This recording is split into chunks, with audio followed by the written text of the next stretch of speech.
চলে এসেছে এই ভ্যালেন্টাইন উইক। কিরে, তোর মনে আছে 4 বছর তোর সাথে আমার রিলেশন?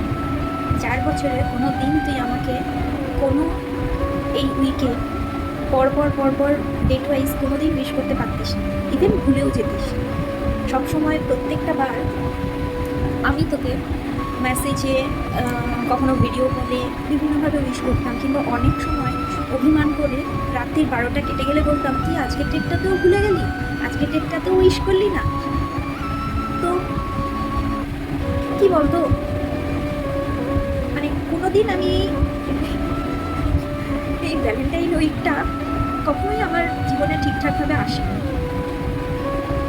আমার পুরো, সবাই বলে 14ই ফেব্রুয়ারি ব্ল্যাক ডে, আমার জন্য তো পুরো ফেব্রুয়ারি মাসটাই ব্ল্যাক ডে হয়ে কেটেছে। যখন তুই ছিলি তখন, আর আজকের পর থেকে তো আরও আমার জীবনে অন্ধকার আর অন্ধকার, আলোর কোনো জায়গাই নেই। হয়তো নতুন মানুষকে পেয়ে এখনো হয়তো তুই অনেকটা চেঞ্জ হয়ে যাবি, হয়তো তাকে উইশও করবি, তাকে গিফটও কিনে দিবি, সব কিছু সময়ের সাথে সাথে পরিবর্তন হয়, তুইও পরিবর্তন হবি।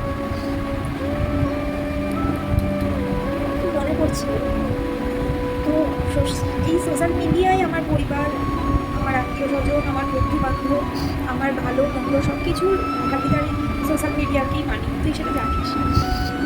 তাই একটু শেয়ার করলাম, কাউকে তো বলার নেই, তাই একটু হালকা হওয়ার জন্য জাস্ট শেয়ার করলাম।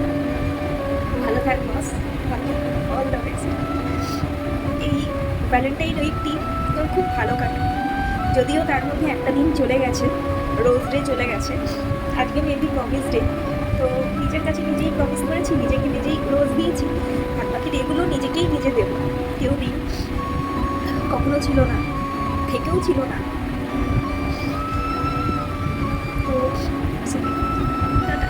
অল দ্য বেস্ট, ভালো থাকিস, কনগ্রেস যে নতুন জীবনে পা দিয়েছিস যার সাথে, তাকে যে অভাবগুলো তুই রিয়েলাইজ করেছিস হয়তো তাকে পূরণ করে দিবি, তার সাথে হয়তো অনেক ভালো থাকবি।